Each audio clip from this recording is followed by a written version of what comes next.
Hello, my name is Val, and welcome to our reflection.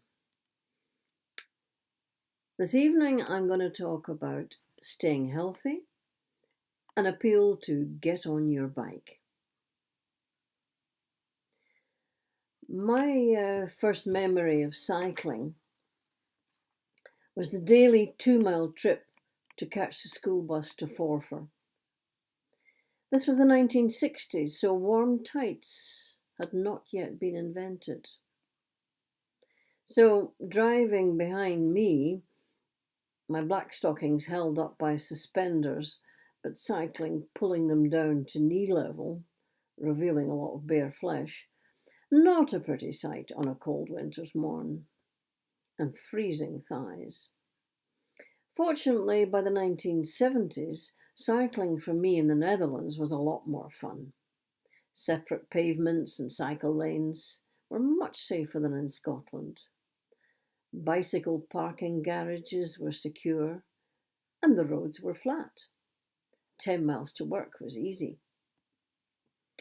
The Netherlands has a much more dense population, yet it has managed to create safe cycle paths for commuters and recreation throughout the entire country. Now, this did not happen overnight. Back in the 1930s, residents of a Dutch village bought poles to make a sandy, safe cycle path and demanded recompense from the council. Since the Germans invaded Holland in 1940, Dutch people have relied heavily on bicycles. Not like the French, who have a different attitude. They associate cycling with war and poverty and trying to find food. Remarkably, the Dutch government, in its post war housing plans, stipulated that every citizen lived within a 15-minute journey from railway and bus stations. Now, my kids never wanted to be taken anywhere by car, to school, dance lessons, or football practice. All Dutch kids cherish their independence by being able to cycle.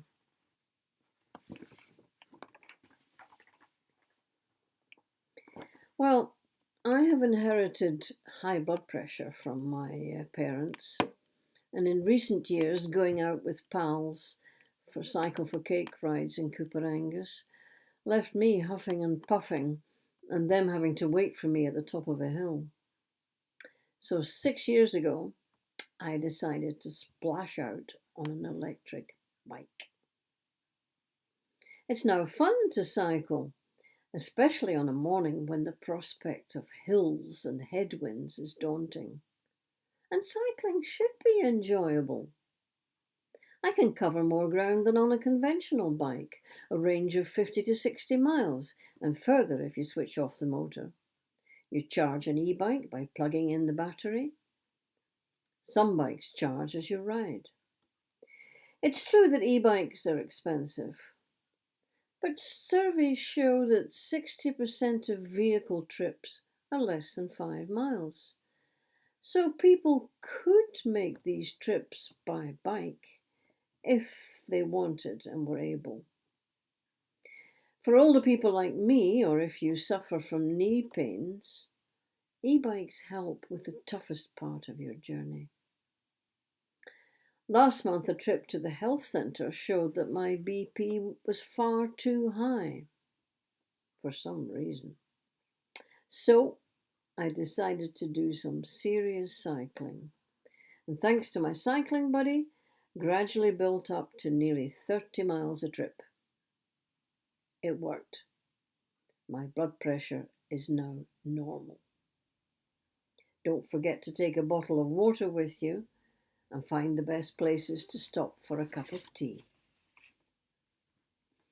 You can maintain an environmentally friendly e-bike yourself, and there are no parking costs. However, there is one problem. And my appeal here is to Angus Council and all the other councils where you live. The Mire car park in Forfar and the community campus indeed have bike stalls, but I can't go to them or the supermarket with my e-bike. Modern tools can cut through the biggest bike lock in seconds. So, how about providing a secure, covered bike park so that folks from every part of Forfar or visitors from the surroundings can cycle to the town centre, trusting that their expensive e-bike is safe? I can't wait to see how the industry develops in the future. Hopefully, bikes will be lighter and easier to pop in the car. But meanwhile, stay healthy.